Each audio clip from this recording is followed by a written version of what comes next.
좋은 엄마 교실. 안녕하세요. 좋은 엄마 교실입니다. 안녕하세요. 다희 엄마입니다. 안녕하세요. 윤서 엄마입니다. 안녕하세요. 드니 엄마입니다. 네, 반갑습니다. 오늘은 보엔의 가족치료 이론 중에서 4장 자기분화 파트 나눠보려고 합니다.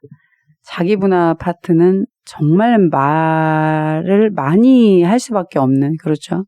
나 자신을 많이 돌아보게 되는. 선생님들은 여기 자기분화 척도에서 점수 나오죠? 대략 몇 점 정도 되시는 것 같아요?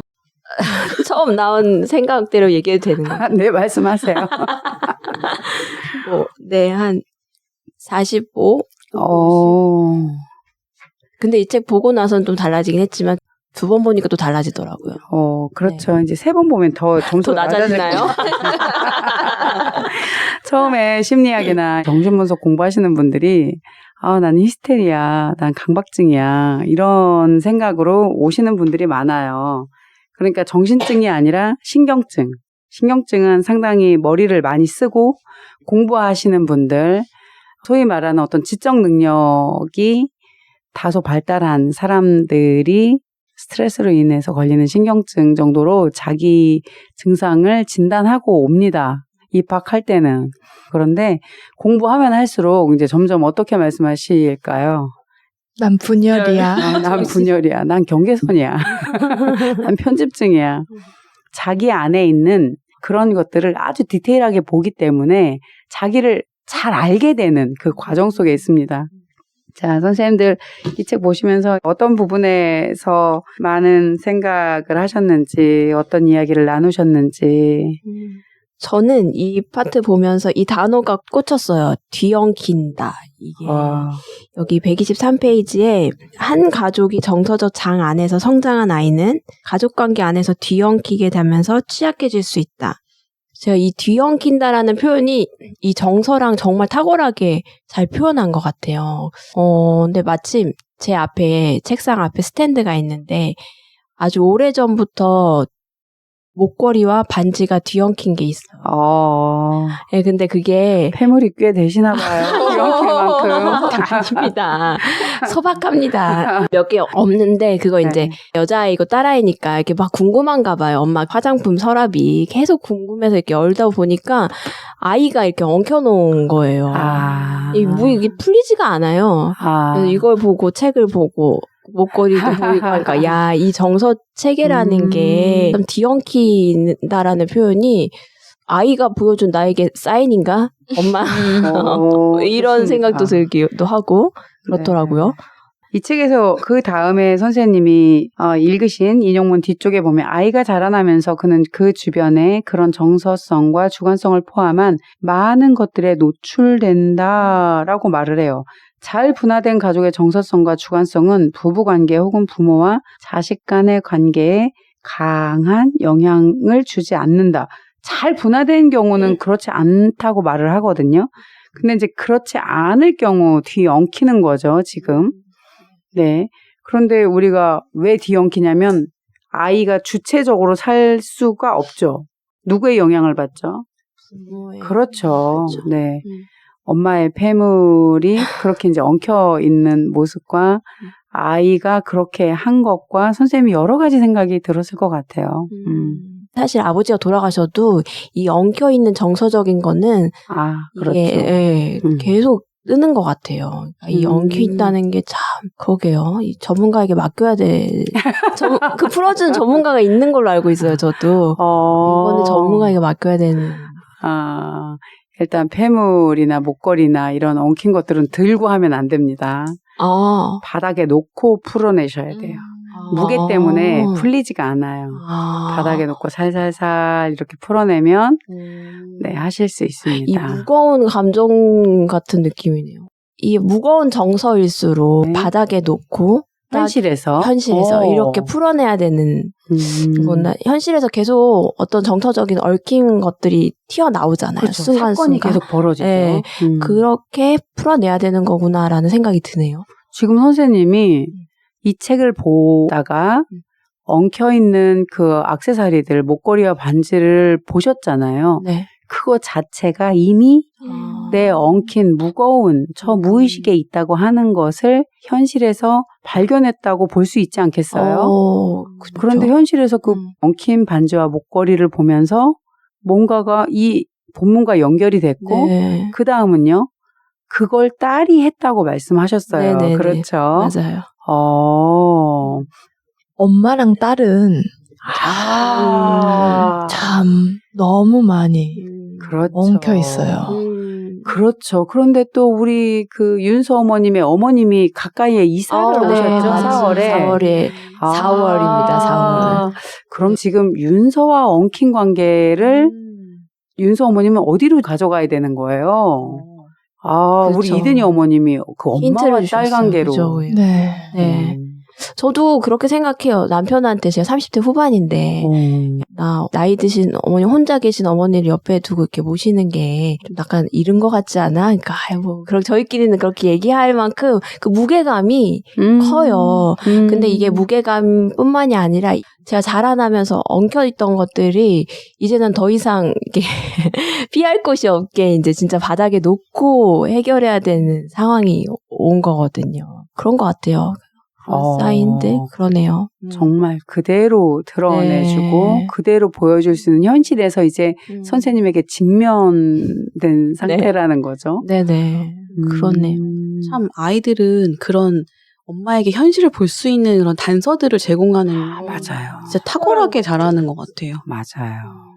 특히 딸들은 정확하게 보여주지 않나요? 언제쯤이면 좀 엄마를 너무 직면에서 깜짝깜짝 놀래키잖아요. 그렇죠. 자기 분화가 잘 된 아이들은 좀 덜해. 훨씬 덜 하죠. 이 책에서 자기 분화 척도가 낮은 친구들의 특징이 있어요. 근데 저도 엊그저께 우리 아이 중에 한 명이 일하고 너무 힘들었나 봐요. 버스를 기다리는데 1시간을 기다렸대요. 그래서 밤 10시가 이제 다 돼서 왔더라고요. 근데 우리는 너무 늦게 오니까 걱정돼서 메시지도 보내고 전화도 해도 안 받아요. 얼마나 걱정을 했겠어요. 그런데 너무 힘드니까 들어와서 왜요? 저한테 관심 좀 덜 가지세요. 아니 지금 너무 걱정돼서 지금 그런 거야. 그랬더니 왜 걱정되시는데요? 그러더니 방으로 쑥 들어가더니 씻을 준비를 싹 하고 가운을 들고 욕실로 그냥 바로 들어가 버리는데 왜 저러지? 왜 저러지가 아니라 여기 분화 척도가 0에서 25일 때. 근데 선생님들이 기억하셔야 될 게 이 사람은 0에서 25 고정돼 있고 저 사람은 뭐 50 고정돼 있고가 아니라 우리 셀프는 극한 상황이 되잖아요. 8시간 동안 물 한 모금을 안 마시고 일을 했다고 하더라고요. 아이고. 하루 지나고 나서 물어봤더니 그러니까 완전히 독이 오른 상태예요. 몸에. 스트레스도 꽉 찼죠. 물도 하나도 못 마셨으니까 신체적으로도 물리적으로도 몸에 흐름이 없으니까 완전 독이 차면 독이 밖으로 나오는 겁니다. 그때 우리가 0에서 25 상태로 내려갈 수 있어요.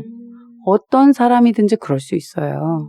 그때 나타나는 현상이 뭐가 있냐면 나를 생존하게 하고 나를 가장 많이 사랑하는 대상을 내쳐요. 왜 그럴까요? 편해서요? 물론 편해서 그럴 수도 있는데 저 근원 속에서 어떤 외침이 있냐면 이렇게 힘든 세상에 왜 나를 낳았어? 왜 나를 살게 했어? 이런 극한의 원망으로 들어가는 거예요. 왜 내가 책임질 수 없는 상태예요. 0에서 25는. 그러니까 모든 분노가 밖으로 다 투사된다. 그래서 자녀들이 그런 말을 할 때 아, 얘가 극한으로 힘들구나 하는 걸 부모님들이 포착하시면 좋습니다. 그날 밤 저희 부부가 공부를 했으니까 분명히 버릇없는 행동인 건 알지만 조용히 방으로 들어가서 이야기를 서로 나눴습니다. 이야기를 나누면서 제가 여쭤봤어요. 저도 혹시 그런 적이 있나요? 결혼 초기에 많이 힘들었습니다. 종종 그러셨습니다. 그러더라고요. 지금은 사람 되셨습니다. 그런 대화를 나눴습니다. 정말 부모의 셀프의 건강 정도가 건강해야 자녀들이 그렇게 취약해질 때 받아줄 수 있는 것 같아요. 또한 아내와 남편 관계도 그런 것 같습니다. 여기에서 기본 분화와 기능 분화가 있습니다. 자, 기본 분화가 뭐죠? 대상에게 의지하지 않고 음. 스스로 어떤 일들을 해나갈 수 있는 힘을 가진 게 기본 분화가 아닐까. 네. 기능은 어떤 현실의 기능을 할 수 있는 힘을 기본과 반대되는. 그렇네요. 네. 이 책의 125페이지에 이렇게 나와 있습니다. 제가 일단은 인용문 읽어드리겠습니다. 기본 분화는 관계 과정에 의존하지 않는 기능이다. 기능 분화는 관계 과정에 의존하는 기능이다. 이렇게 얘기를 해요. 재밌죠? 이게 무슨 얘기지? 이렇게 생각할 수 있거든요. 기능 분화는 저는 관계 과정에 의존한다는 게 네. 대상이 꼭 있어야만 그 현실 기능을 할 수 있어서 이러는 걸까라는 질문이 드는데요. 기본 분화는 스스로 그냥 한 사람의 내면적인 힘 자체를 얘기를 해요. 내면적인 힘이 잘 성장되어서 단단히 자리 잡았는지. 그런데 기능 분화는 관계 능력을 얘기합니다. 관계 능력. 하인즈 코아 공부하실 때 자기 대상 얘기하잖아요. 네. 분석을 받으면서 셀프가 건강해진 사람은 어떤 능력도 활성화된다? 대상 관계에서도 얘기하는 부분이죠. 대상 활용 능력이 좋아진다. 이렇게 말합니다. 대상 사용 능력, 대상 활용 능력. 이게 사람을 이용해서 뭘 얻는 게 아니고요. 대상이 가진 좋은 것들과 내 안에 있는 것들을 연결해서 조화롭게 살아가는 능력이 발달한다는 의미입니다. 보는 눈이 달라지고 들리는 게 달라지기 때문에 그래요. 기본적으로 그래서 기본 분화 능력이 좋은 사람들이 대상 관계를 잘해요. 왜? 셀프가 건강한 사람들은 오해가 적어요. 근데 셀프가 약한 사람들의 특징이 멜라니 클라인의 편집분열적 자리가 어떤 상태죠? 투사를 많이 하고. 투사를 많이 하고. 편집적이고. 네. 그렇죠. 그 편집증적인 그 증상을 한번 열거해 볼까요? 전체 중에 이제 부분만을 보고 그것이 제 입맛대로 해석을 하고. 네. 호기심이 많이. 그렇죠. 대상에게 적대감이 많아요. 그러다 보니까 기본적으로 편집분열적 자리에서는 박해불안이 상당히 큽니다. 네. 대상이 나를 공격할 거야. 대상이 나를 미워할 거야. 대상이 날 소외시킬 거야. 대상에 대해서 이미 나를 힘들게 하는 대상이라는 번역이 있어요. 그런 해석이 있다 보니까 이 사람들이 대상을 대할 때 두려워요. 일단은 공포스러워요. 긴장이 올라와요. 그래서 거리를 둬요. 긴장이 올라오면 말이 부자연스러워지겠죠? 그러다 보니까 대화를 할 때 어긋나게 돼요. 그리고 편집분열적 자리에 셀프가 약한 분들은 또 뭐가 있냐면 대상에 대한 의심이 많아요. 왜? 기본적으로 박해불안이 크기 때문에. 그래서 대상에 대해서 의심이 많고 판단이 많아요. 그러니까 관계하기가 어려워지겠죠? 그래서 기능 분화에서 관계 능력을 보는 겁니다. 근데 기능 분화에서 관계를 잘하려면 뭐가 좋아야 된다? 기본. 네. 기본 분화가 잘 돼야 된다. 이렇게 얘기합니다. 이 책 124페이지 아랫부분에 보면 완벽한 미분화는 그의 가족으로부터 정서적 분리를 성취하지 않는 사람이다. 그는 집단 안에서 한 개체가 될 수 없는 자기가 없는 사람이다. 이런 기능 수준을 임의로 0이라고 할 수 있다. 이렇게 얘기를 합니다. 자기가 없는 사람이에요. 그런 자기가 없는 사람에 대해서 이제 뒤에 거짓 짜기도 이야기가 나오잖아요. 네. 그런데 그 자기가 결여된 부분에 있어서 저는 남편이랑 많은 이야기를 나눴던 것 같아요. 둘 다 자기가 결여될 수밖에 없는 가정 환경이라고 해야 될까요? 부모님들이 자녀를 거의 이 책에서 말하는 완벽한 정서적 부속물이 되게 하셨던 것 같은데 남편이랑 이야기를 하면서 먼저 남편이 떴던 그 장면들이 있었어요. 어렸을 때 대학을 멀리 붙어서 제 어머님이 멀리 떨어져서 보내는 거를 원치 않으셔서 재수를 하게 됐던 이야기거나 그다음에 대학교 3학년 때 엄마 저 워킹홀리데이 갈게요 하고 말씀을 드렸더니 갑자기 이제 어머님께서 치아 교정을 하는 치과에 데리고 가시더니 검사를 시키시고 너 치아 교정할래 워킹홀리데이 갈래 이렇게 하시니까 남편이 고민을 하더니 결국 워킹홀리데이를 포기하고 치아 교정을 선택해서 지금 굉장히 예쁜 이를 가지게 되긴 했어요. 미남이 돼. 제가 남편에게 당신 옛날의 치아였으면 내가 당신을 만나지 않았을지도 몰라 막 이런 얘기를 할 정도로 많이 안 좋긴 했거든요. 지금 돌이켜보면 저는 엄마한테 이 예쁨을 받고 싶었던 것 같아요. 이 완벽한 정서적 부속물이 되고 싶기도 했고 완벽한 정서적 부속물. 정서적 부속물의 역할 자체가 그거 아닐까요? 고등학교를 졸업하면 빨리 취업을 해서 엄마한테 월급을 가져다 드려야 된다는 생각. 그다음에 대학 졸업해서도 얼른 취업을 해서 엄마를 기쁘게 해드려야 된다는 생각. 이게 대대로라고 이 책에서 말하잖아요. 맞아요. 근데 그게 저희 어머니의 꿈이기도 했어요. 외할머니를 모시고 동생들을 공부시키고 네. 이렇게 하고 싶으셨던 꿈이 저에게까지 대물림이 됐던 네. 것 같습니다. 세대를 이어서 만들어진다 이렇게 되어 있죠. 이 네. 책에서 자기 분화가 되지 않는 그런 가정들의 특징은 세대를 이어서 왜 집안에서 그렇게 훈련받고 교육받았기 때문에 처음에 윤서 어머님이 읽어주셨던 것처럼 다 엉켜 있어요. 여기저기에. 저는 어렸을 때부터 키울 때부터 그 말을 자주 했거든요. 결혼도 자유고 아이를 낳는 것도 자유겠지만 너 직장은 반드시 있어야 한다. 독립해야 되기 때문에. 저희 집에서는 그 문장을 계속 일찍부터 사용했거든요. 그러니까 여기에는 뭐가 들어있어요, 제가? 분화와 독립에 대한 문장을 저는 넣어준 거죠. 그러니까 이게 가족 대대로 내려오는 어떤 그 문화와 가풍이 있는 거예요. 저희 집은 엄마가 그 말씀 자주 하셨거든요. 21살부터는 너네가 알아서 살아라. 경제적 지원 해주지 않겠다. 이렇게 하셔서 저는 다희 어머님 말씀 듣고 조금 재밌었던 게 이제 워킹홀리데이를 갈 것인지 치과 교정을 할 것인지 선택하라고 하셨잖아요. 근데 저는 워킹홀리데이도 치과 교정도 제가 다 공장에서 아르바이트를 해서 워킹홀리데이를 가고 그러고 돌아와서 치아 교정도 하고 싶어서 또 공장에 가서 그때가 20대 초반이었고 휴학하고 있었을 때여서요. 그랬는데 이 말만 들으면 분화 수준이 높은 것처럼 보이지만 또 그와 정반대로 제가 분화 수준이 굉장히 낮은 부분도 있어요. 그래서 너무 혼자 있고 싶어 하는데 또 너무 같이 있고 싶어 하고 저도 이 갈피를 못 잡겠을 때가 많더라고요. 근데 저는 왜 제가 이렇게 됐을까에 대한 고민들을 조금 해봤어요. 왜 이렇게 물리적으로는 경제적으로는 분화가 잘 되어 있지만 정서적인 부분에 있어서는 분화 수준이 낮을까. 이 책에서 그런 문장이 있거든요.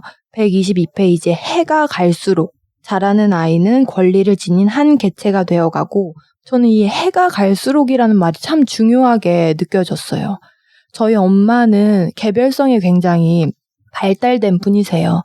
연합성도 아마 제가 만 0세, 1세일 때는 괜찮으셨던 것 같아요.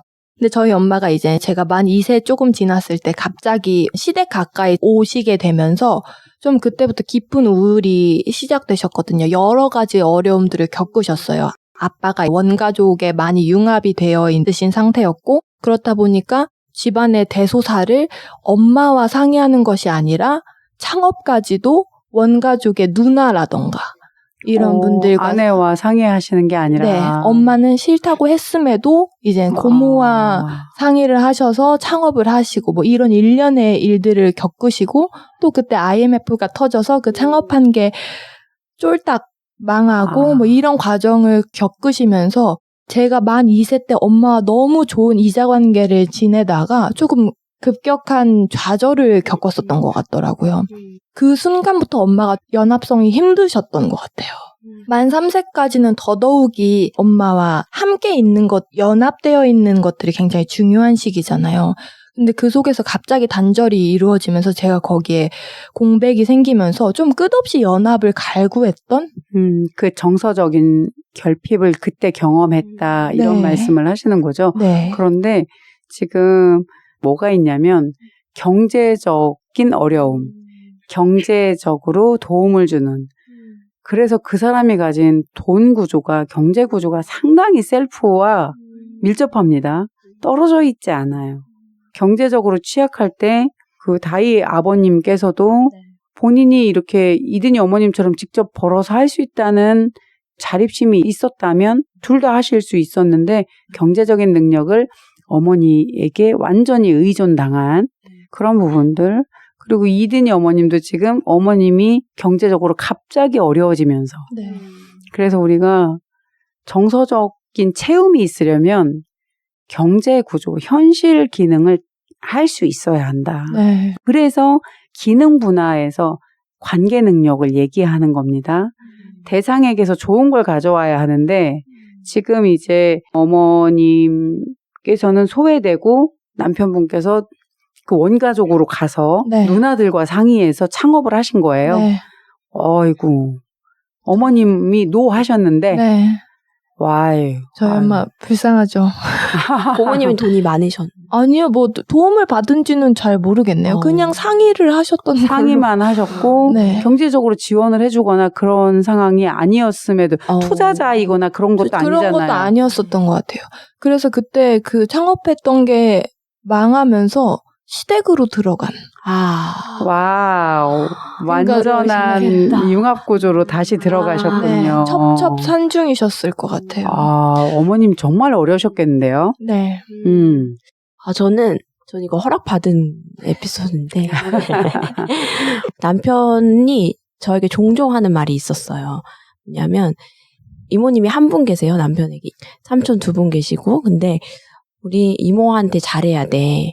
이모가 엄마 없으면 엄마야. 이렇게 저한테 종종 얘기를 많이 했어요. 시어머님께서요? 시어머니가 이제 남편에게 그렇게 말을 하고 남편은 저한테 이 얘기를 한 거죠. 시어머니의 언어가 그대로 네. 남편에게 가고 남편은 네네네. 선생님에게 하고. 네. 다행히 시어머니께서 바로 이렇게 직통으로 말씀하신 적은 없긴 하시지만 근데 이제 결혼하고 저도 이 애착을 받고 싶었어요. 그래가지고 처음에는 그 이모님이 예뻐해 주시는 게 저 좋더라고요. 얼마 전에 남편의 외갓집에서 가장 큰 어른이 이제 소천하셨는데 그때 남편에게 물어봤어요. 할머님과의 어떤 좋은 기억들이 있냐 했는데 뭐 이렇게 뚜렷하게 얘기를 안 하더라고요.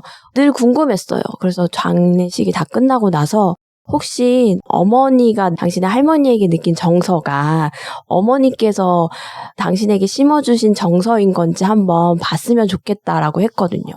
왜냐면 저도 외할머니랑 태어나자마자 30년 넘게 떨어져 살았는데도 종종 할머니의 기억이 있어요. 근데 남편은 정말 자주 뵀거든요. 근데 이런 정서적인 어떤 감정이나 뭐 기억이 얘기를 하지 못하는 게 제 입장에서는 의아하더라고요. 추억. 스토리가 있어야 되는데 에피소드가 없는데 네. 어머니가 주신 그 문장만으로 이모와의 관계가 유지되는 네, 그런 추측이 제가 가능한 거죠. 어머니의 단어들이 남편에게 이모에 대한 그 감정과 그 할머니에 대한 감정을 뒤엉켜져 있는 것이 아닌가라는 생각을 했었거든요. 남편분들이 어머니와 시어머니와 많이 연결되어 있죠? 엄청나죠. 우리 아들 있어요. 우리 조심해야 돼. 이녀머님 지금 감탄인가요? 한탄인가요? 그 중간이라고 하는 것이. 그 중간이라고 하겠습니다. 저희 남편은 본인 입으로 결혼 전에는 분화 수준이 0에 수렴했다고 얘기를 할 정도로 그냥 거의 그 어머님 이 손등에 판박이처럼 붙어 다니는 그냥 그 정도였었던 것 같아요. 어머님 간병한다고 일도 그만두고 이제 20대 후반인 아들이 그리고 어머니 은행 가실 때도 따라가서 대신 서류 작업 해드리고 시장 가신다고 하면 모셔다 드리고 뭐 그냥 일상이 그랬어요. 그래서 저랑 연애할 때 이제 저는 연애 전부터 정신분석을 공부를 했으니까요. 그 분화에 대한 중요성을 굉장히 느끼고 있었고 저는 이미 독립을 했기 때문에 더더욱 느끼고 있었는데 남편이 이제 저한테 폭 빠져서 달라졌을 거잖아요. 그랬더니 여자한테 홀려가지고 뭐 이런 말씀 하셨다고 하시더라고요. 그리고 저랑 결혼을 하면서 분화 수준이 점점 높아졌어요. 근데 어머님이 결혼식 때 아셨던 것 같아요. 내 아들이 앞으로 어떻게 변할지 무의식 중에. 그래서 정말 꺼이꺼이 어깨를 들썩이시면서 식 내내 우셨거든요. 이렇게 들으면 시아버님이 안 계신 줄 알겠어요. 아버님 너무 튼튼히 건강히 너무 멋있게. 네, 저 아버님 진짜 존경하거든요. 너무 근데 멋있는. 결혼식장에서 꺼이꺼이 우셨다고요? 네, 진짜 아니, 뭐 살짝 눈물은 흘리시는데 얼굴을 두 손으로 가리시고 이제 고개를 숙이시고 어깨를 들썩들썩이시면서 아이고야. 우셨어요. 내내요. 메이크업 받으실 때부터 우셨다고 하시더라고요. 어... 네. 보통은 신부가 신부가 울거나 친정어머니 그렇죠. 이제 저와 남편과 저희 어머님은 이제 다 싱글. 네, 이가 다 보이게 계속 웃어. 나머지는 네, 이가 다 보이게 계속 웃어가지고요. 네, 그랬어요. 그래서 결혼을 하고도 이게 분화 수준이 높아질 때 가까이 있는 사람들이 응원을 하는 것이 아니라 너 그거 잘못됐어 이렇게 그렇죠. 방해를 한다고 그렇죠. 하잖아요.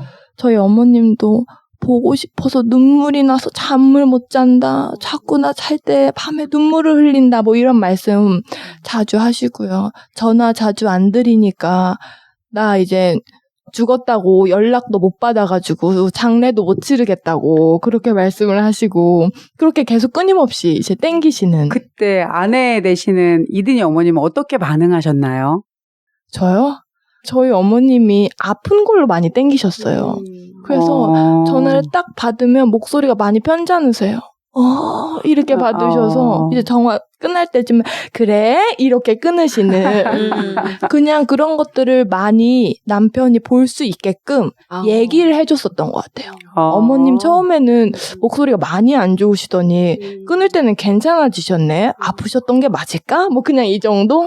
초반에는 그냥 그렇게 하고 나중에 조금 더 직설적으로도 남편한테 얘기를 해. 있는 사실만 현실적으로 네네.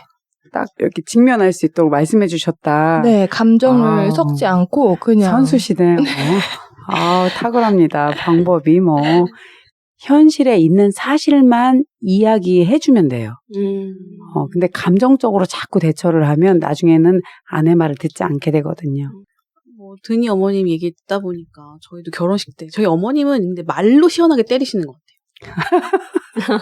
이게 울거나 힘이 좋으시잖아요. 네, 이러지 않으시고 남편이랑 저랑 싱글벙글 웃고 있으니까 뭐가 그렇게 좋냐고 이제 화나셨어? 결혼식 날에요? 네. 와 아주 입 찢어지겠다 이런 식으로 이제 말로 쫙 이렇게 하시고 시원하시네요. 오히려 솔직하시고. 네, 그러면서 이제 아들 내 거 아니야. 며느리 거야. 이렇게 말씀하시고. 근데 저희 어머님은 돈으로 휘두르시는 스타일. 역시. 지금도 하세요. 부의 그렇죠. 권력을 가지고 계신. 돈의 힘은 세죠. 네. 그래서 구조를 볼 때 세 가지입니다. 시간, 물질, 공간. 이 구조를 누가 잡고 있느냐가 핵심입니다. 이 세 개가 탄탄한 사람이다. 그런 배우자를 만나셔야 되는데 거기는 돈의 구조를 시어머님이 그래도 뭐 다희 어머님이 점점 힘이 좋아지시니까 네.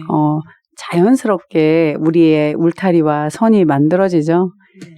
저는 결혼해서 갔는데 재밌는 일이 있었어요. 결혼해서 이제 딱 갔는데 어머니께서 거실에 뭘 갖다 놓으시는 거예요. 상자 하나를. 남편이 고등학교 때부터 결혼 전까지 만났던 여자분들의 편지와 선물들, 뭐 목걸이도 있었고요. 그런 걸 거실에다 딱 갖다 놓으시는 거예요. 그래서 재밌게 읽었습니다. 재밌게 열심히 읽다가 잠깐 어디 갔다 온 사이에 상자가 통째로 없어졌어요. 남편이 너무 놀래고 당황스러워가지고 소리 없이 얼른 갔다가 어딘가 치웠더라고요. 바람처럼 사라졌어요. 저는 정말 다 읽고 싶었는데. 어머니 입장에서는 아들 자랑하신 거예요? 그러신 것 같아요. 그쵸. 네. 그 어머님이 싱글벙글 웃으시면서 갖다 놓으셨어요. 전혀 뭐 저에게 미안하다던가 그런 감정 없이 아주 재미있고 싱글벙글 웃으시면서 갖다 놓으셨는데 저도 또 재밌게 읽었습니다. 그래서 별일 없이 잘 지나갔습니다. 저희 시어머니도 남편의 옛 여자친구 이름을 들먹이시면서 너 옛날에 걔 만날 때 그랬잖아 이러시면서 지금 애 낳고 잘 살고 있는데 그 얘기를 왜 꺼내시지 그랬거든요. 대부분의 어머니들은 아들이 나의 자랑이 되고 나의 힘이 되고 그랬던 시간들이 있기 때문에 그리고 너무 사랑했던 관계잖아요. 그래서 결혼식 때는 그런 에피소드가 다 있지 않나. 신혼 초에는 그런 에피소드가 하나씩 다 있지 않나요? 저는 없는 것 같아요. 어머니가 뭐 남편 자랑 많이 안 하시는 것 같은데. 저런. 내 남편. 지금 이게 기뻐해야 되는 상황인지. 진짜 뭐 양가 모두 울지 않았어요. 단 한 명도. 신부인 저도 울지 않았고. 아니 모두. 윤서 아버님이 되게 지고지순하신 거 누구 저한테요? 네. 뭐 꼭 그런 것 같진 않은데. 저도 막 생각해봤는데, 뭐, 누가 운 사람도 없고, 뭐, 축복받는 경험을 아들 자랑하는 거 그래요? 이상한데. 지금 이게 축복받는 거예요. 밋밋한 거예요. 그러게요. 뭐지? 이게 활짝 웃지도 않으셨어요? 웃고 있어요. 모두 웃고 있긴 한데, 네, 모두 다 웃고 있어요. 저희 친정어머님은 이제 좀 슬퍼 보이는 얼굴이시지, 다 웃고 있었던 것 같아요. 그래서 울지 않고 너무 웃었거든요. 그러니까 이게 또 끝나니까 죄송하더라고요. 엄마 아빠한테 또. 너무 웃고 있어가지고, 자유다! 막 이러면서 막 이렇게 간 것 같아가지고. 저희 엄마도 웃으셨는데 사위가 생겼다. 한 명 더. 한 명 더. 이런 의미로 막 태몽도 미리 꾸시고 막 힘이 넘치셔요. 이게 지금 우리가 웃어야 하는 건지. 기능이 좋으신 거예요. 네. 기능은 진짜 엄청 네. 세시죠, 저희 엄마. 여기서 기능은 현실 기능이거든요. 기능도 왔다 갔다 하나요? 왔다 영에서 갔다 하죠. 백이요? 그럼요. 영에서 선생님들 기능이 결혼하시고 나서 좋아지지 않으셨어요? 맞아요. 네. 왜 좋아진 것 같아요, 원인이? 남편 덕분에. 선생님들 다 남편 덕분이에요. 결혼하시고 난 다음에 자유로워지셨죠. 네. 경제적으로. 네. 맞아요. 그리고 남편들이 다 집도 사주시고, 네. 돈도 다 벌어다 주시고, 네. 맞아요. 그리고 차도 타게 해주고. 차도 타게 해주고, 맞아요. 그리고 모든 집안의 대소사의 결정권을 지금 여기 계신 분들은 다 잡고 계신 걸로 제가 알고 있어요. 네. 선택을 하게 하시고, 그쵸? 네. 근데 선택했으니까 이제 책임도 져야 되니까 힘이 점점 좋아지겠죠. 이렇게 기능이 좋아지면 착각을 해요, 우리가. 내가 기본 분화 수준도 상당히 높은 줄 알고. 네. 근데 기본 분화 수준은 배우자가 받쳐줄 때 아내들이 기능 분화 수준이 상당히 올라갑니다. 그러면서 아내들이 그 시간 속에서 공부를 하잖아요. 그리고 많은 좋은 경험과 성취가 일어나면서 셀프가 튼튼해져요. 그래서 결혼은 재탄생. 그럼 그러면서 기본 분화 수준도 올라가는 올라가죠. 건가요? 네. 저희 남편은 분화 수준이 많이 낮았는데 저와 결혼하고 나서 올라가더니 네, 이든이 어머님 칭찬합니다. 네, 아니 근데 최근에 이제 좋은 직장에 들어갔거든요. 그러니까 돈을 많이 벌어다 주는 직장은 아닌데 이젠 자기 전공에 맞는 공부하는 직장을 들어가니까 그 정서적으로 딱 안정이 되더라고요. 그래서 요즘에 드니 아버님 되게 멋있어지시는 거예요. 그래요? 애 아빠가 박사님 같으신데요? 맞아요. 이게 구조적으로 안정이 됐을 때 정서적으로도 안정이 되는 거구나를 느낀 게 예전에는 저한테 나한테 사랑 줘라는 그 무의식적인 메시지를 정말 많이 보내서 제가 조금 힘들었었거든요. 근데 요즘은 그냥 딱 본인 일에 집중을 해서 일을 하더라고요. 그래서 이제 안정적인 구조가 가져다주는 힘이 확실히 있구나라는 생각을 해봤습니다. 네, 좋은 말씀 하셨는데, 이 책 136페이지에 보면 이런 내용이 있어요. 능력과 동기를 가진 사람은 행동으로 전환되는 점차적인 학습 과정을 통해 그의 가족 안에서와 다른 관계 체계 안에서 더욱 진정한 자기가 될 수 있다. 이 변화의 과정을 자기 정의학이라고 한다. 상당히 중요한 거거든요. 전에는 남편분의 기본 분화 수준이 네. 제로였다면 결혼 후에는 상당히 그 자기 분화 수준이 계속 올라가는 거거든요. 네. 여기에서는 학습 과정을 상당히 중요하게 봐요. 배우고 쉽게 말해서 분석받고 그걸 직접 실천하고 네. 그리고 실제적으로 심리학 공부를 한다던가 자기만의 공부 구조가 생길 때 그러니까 전두엽을 활성화시킬 수 있는 이성을 사용할 수 있는 그 지식 체계를 계속 쌓을 때 네. 그게 가능한 거거든요. 결혼하시면서 공부를 시작하셨죠? 네. 대학교를 새로 들어갔습니다. 대학교를 나오셨는데 과를 바꿔서 다른 대학교? 네. 과를 바꿔서 이젠 이공계열로 새로 진학을 했습니다. 공과? 네네. 수학을 잘하셨었나 봐요. 수학을 좋아했었는데 이제 그게 빛을 발하는 것 같습니다. 아. 네. 머리 터질 것 같다고 하더라고요. 이게 편입이 아니고 새로 들어가신 네, 1학년부터 새로. 완전 과목을 바꾼 거니까. 네. 요즘 아. 사람들이 공부하는 것 자체를 그렇게 선택하는 게 결코 네, 쉽지가 않아요. 그것도 결혼해서 이과, 네. 공대를 들어갔다. 편입도 남편이 고민을 했었는데 제가 할 거면 1학년부터 제대로 배워야 될 것 같다고 아내가 스승이네요. 제가 아. 사서 고생. 요즘에 공대남이랑 사시네요. 네네네. 와. 저희 남편도 여대생이랑 산다고 자랑하고 다니더라고요. 재밌네요. 지금 여기 다 여대생들이, 여대생들이죠. 휴학 중인 분도 네네. 계시긴 하지만.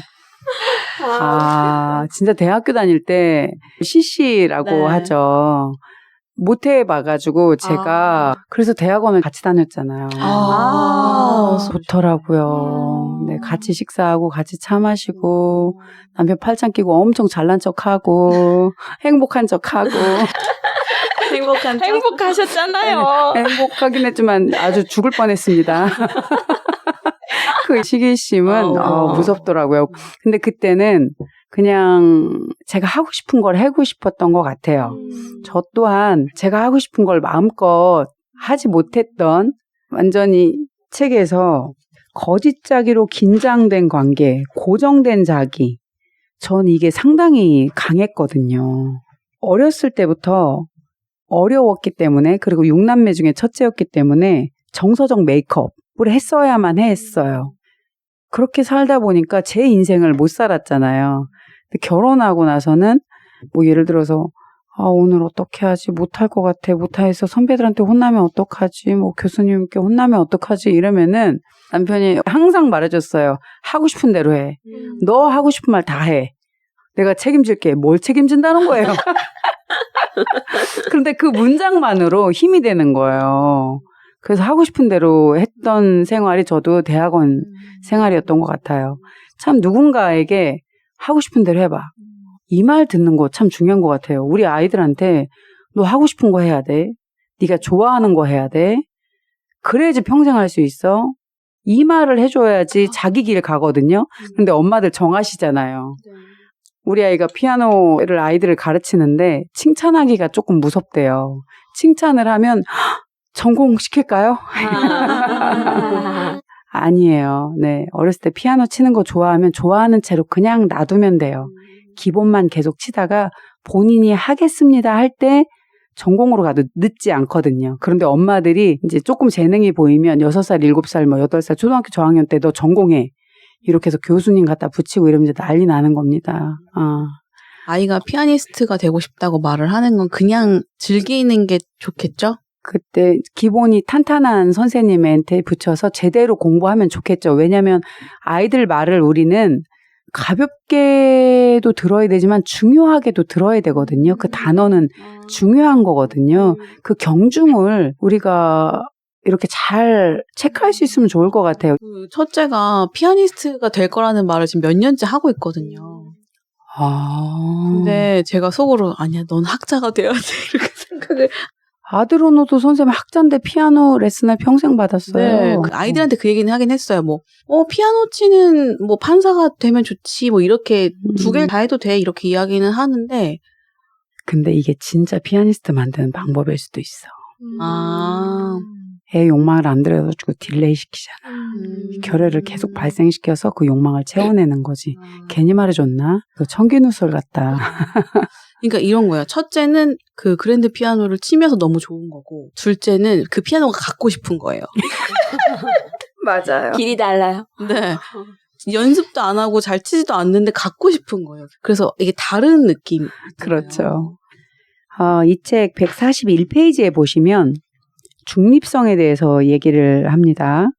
중립성은 사람들 사이에서 일어나는 것에 대해서 침묵할 수 있는 능력, 어떤 논쟁에 정서적으로 결정된 모든 측면을 자각하는 능력, 그리고 해야 한다는 것에 대한 어떤 개인의 생각에 대해 주관성의 영향을 아는 능력이다.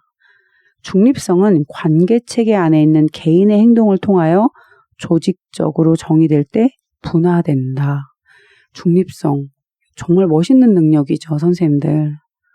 여기에 탁월한 사람들이 이 책의 135페이지에 보시면 75점에서 100점, 특히 이 책에서는 85점에서 95점 범주 안에서 기능하는 사람에 대해서 얘기를 합니다. 이런 사람들, 자기분화 척도가 상당히 높은 사람들이에요. 내적인 힘이 좋은 사람입니다. 내면의 힘이. 이 사람들의 특징이요. 원리지향적입니다. 그러니까 뭐냐면 삶에서 기준이 있어요. 근데 기준이 상대적이지 않아요. 기준이라는 건 일반적인 법칙에 의거하여 객관적인 자료가 확보된 기준들을 얘기하는 겁니다. 상대성을 말하면 그건 아직 조금 상당히 주관적이다라고 볼 수 있어요. 기준이 명확한 사람들이에요. 원리지향적이고 목표지향적이다. 이 사람들이 상당히 점수가 좋은 사람들입니다. 그 사람들의 특징에 대해서 이 책에서 나옵니다. 그는 유아기에 부모로부터 독립하여 내부지향적인 어른이 된다. 항상 그의 신념과 확신에 대한 자신으로 생각함에 있어 고정되거나 도그마에 빠지지 않는다. 다른 사람의 관점을 평가하거나 들을 수 있을 뿐만 아니라 보다 나은 것을 위하여 옛 신념을 버릴 수 있다. 그는 조용히 들을 수 있고 다른 사람에게 대항하지 않고 의사소통할 수 있다. 싸우지 않는 거예요. 토론하면서. 스스로 안전감을 느끼며 기능은 칭찬이나 비판에 영향을 받지 않는다. 기능. 내가 나아갈 방향이 있으면 그냥 가는 거예요. 누가 칭찬한다고 하고 비판한다고 안 하고 그러지 않는 겁니다. 아, 이런 사람들을 너무 멋있지 않아요? 쭉 내려와서 이런 내용이 있어요. 그는 자신의 자기나 자신의 셀프나 다른 사람에 대한 평가에 있어서 현실적이고 위계 속에서 지위를 독점하지 않는다. 자기와 다른 사람에 대한 기대 또한 현실적이다. 강한 감정은 잘 용인되고 그래서 그는 그것을 완화시키기 위해 자동적으로 행동하지 않는다. 그러니까 뭐냐면 습관적으로 행동하지 않는다. 감정적으로 행동하지 않는다는 얘기예요. 그의 만성적 불안 수준은 매우 낮고 증상을 발달시키지 않으며 대부분의 스트레스에 적응할 수 있다. 만성적 불안의 수준이 매우 낮다. 그러니까 자기분화 척도가 낮은 사람들의 특징이 만성적 불안이 있다는 얘기예요. 이 사람들은. 그러니까 작은 사건에도 스트레스를 크게 받아요. 그냥 그게 에피소드로 넘어가지 않아요. 아, 그런 일이 있었지. 지나가질 않는 거예요. 이 만성적 불안이 계속되는 사람들은 예민하다. 그래서 공격성이 항상 언제든지 나올 수 있다라는 걸 선생님들이 기억하시면 좋겠습니다. 이번 주에는 홍성에 사시는 김은경 선생님께서 쓰신 에세이 중에 일부분을 제가 발췌했는데요. 거의 60이 아마 다 되셨을 거예요. 그런데 너무 멋지게 사시는 분의 에세이입니다. 함께 들어보면 좋을 것 같습니다. 의미 없이 내뱉는 말들이 난무하는 곳에서 나는 살아간다. 그 속에서 나는 나를 잃어버리지 않고 나 자신을 온전히 존중하며 나의 가치를 지키기 위해 많은 에너지를 쓰며 서 있다. 앞으로 내 삶이 정서적으로 여유로워 의미 없이 내뱉는 말들 속에서도 독야청청할 수 있는 독보적인 존재로 서 있기 위해 또 한 걸음을 내디뎌 본다. 이 땅에서 나의 소풍이 끝날 때 나의 향기가 아름다운 꽃향기였으면 좋겠다. 어떻게 이렇게 힘있는 에세이를 쓰실 수 있을까 제가 여쭤봤어요. 그랬더니 항상 내가 맡은 일에 책임을 다하면서 난 살고 싶다라는 표현을 하시더라고요. 그렇기 때문에 이런 힘이 나이가 들어도 여전히 있는 거예요. 그래서 셀프의 힘은 늙지 않습니다. 141페이지에 이런 말이 있습니다. 사람들이 바라고 두려워하고 꿈꾸는 것보다 그 이상의 세상을 바라볼 수 있을 때마다 분화는 확장된다. 우리 안에 우리가 다 두려워하는 대상이 있거든요. 그 사람만 생각하면 묶이는. 그런데 그 사람들보다 더 큰 꿈을 꾸라고 말을 해요. 그 위의 세상을 보라고 말을 하거든요. 그때 뭐가 일어난다? 내가 자유로워질 수 있다고 말하는 겁니다. 분화될 수 있다. 다희 어머님은 어머님, 시어머님, 이 여자분들 생각할 때 휘두르고 나는 휘둘림을 당했던 그런 경험이 좀 있으시잖아요. 네, 실제로도 있기도 하고 그것에 대해서 제가 무서워하기도 하는 게 컸던 것 같아요.